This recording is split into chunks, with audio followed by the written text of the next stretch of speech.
Hi, this is Rona from Intuitive Arts. Welcome to Spring Awakening 108-Day Adventure, Day 74.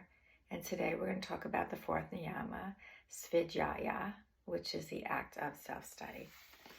Okay, so let's begin with our opening practice, hands to heart.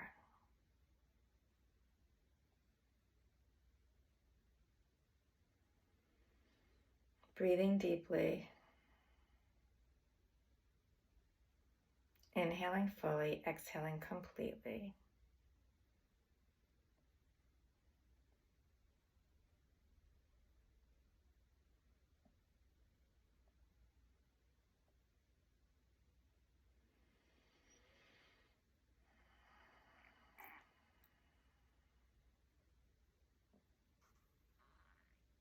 Remembering that my lungs fill up from the bottom all the way to the top.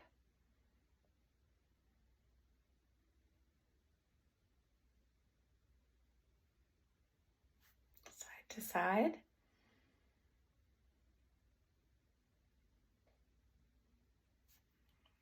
Front to back.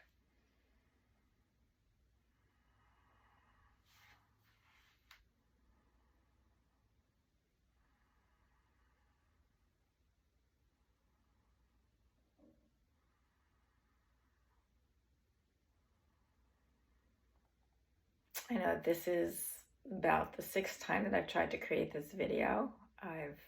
Sometimes it takes a while.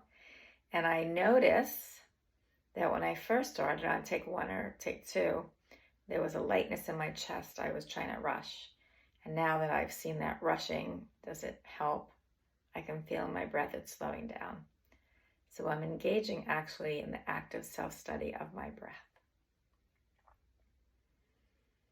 And it's showing me that after take 6, I've slowed down.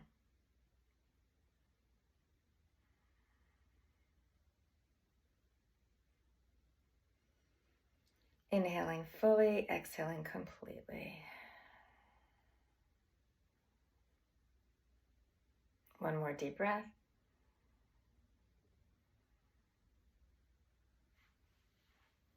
Inhale up, exhale open, inhale back to heart.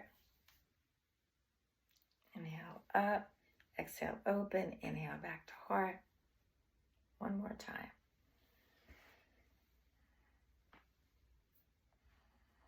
And breathe.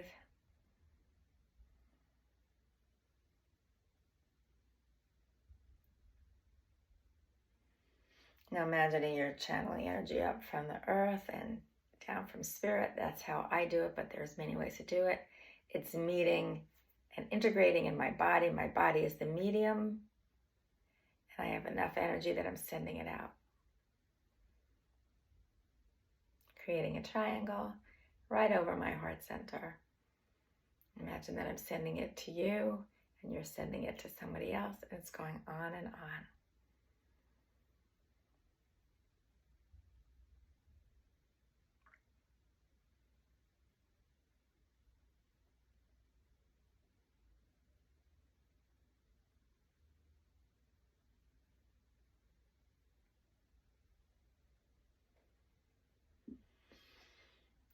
One more deep breath.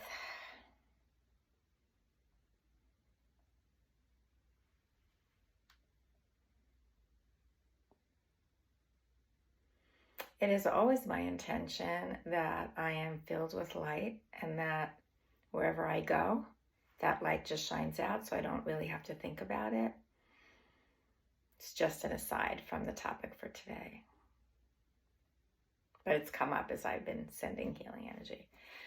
So, Svadhyaya, the act of self-study.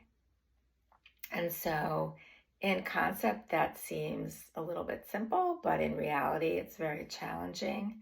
And it really means taking the time out, creating the space to learn more about yourself and to engage in practices and study that bring you into more introspection. So there are many tools outside in the world to help you learn more about yourself. You can go on any website or into a library or bookstore, if people even do that anymore, and there's shelves and shelves of books on self-discovery, on improving your life. And they are tools that help you go inward, but you can also engage in many practices like saying mantra or chanting or engaging in affirmation, which also brings you into introspection. Because when you engage in a mantra or affirmation, number one, it clears your mind of all the chatter, and then it creates this space for information to come in and for you to understand. And another great act of self-study is just to engage in a mindful practice that brings you into body scans, of which you can get sensations in your body.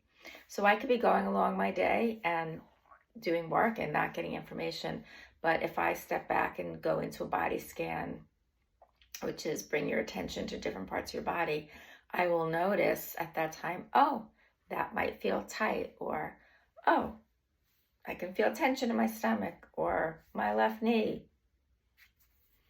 I have a sensation in my left knee, and then I can bring my attention there and work on it.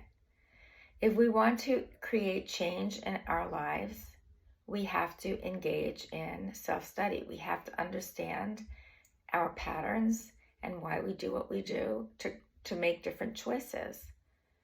And then I find that if I put out an intention, like let's say if my intention is to engage in a healthy relationship with somebody, if I just put out that intention, then things happen in my life that have that occurrence, have that process happen. I have no idea how it's going to happen, but it happens. And then I often learn more about myself, and it'll be like, you're reacting this way because, and then I can choose to make a change if I want. So there's many ways to bring you into self-study. And there are yogic ways, and then there are secular ways. And for me, personally, I don't have an attachment to which way. It's just more about find a way to do that. And often we don't do that till we are in trauma and we are forced up against the wall. But I like to just take it more on when I'm not in trauma, because I don't want to get to that place.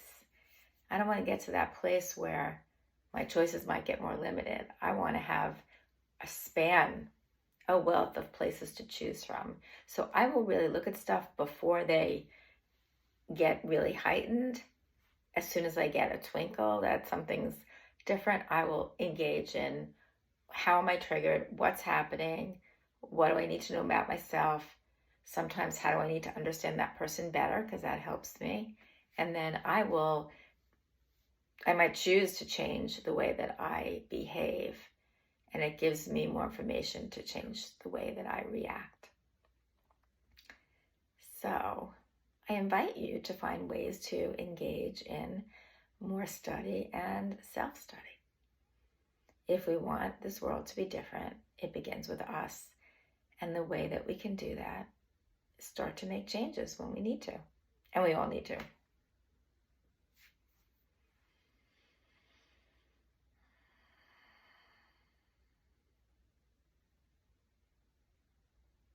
Namaste.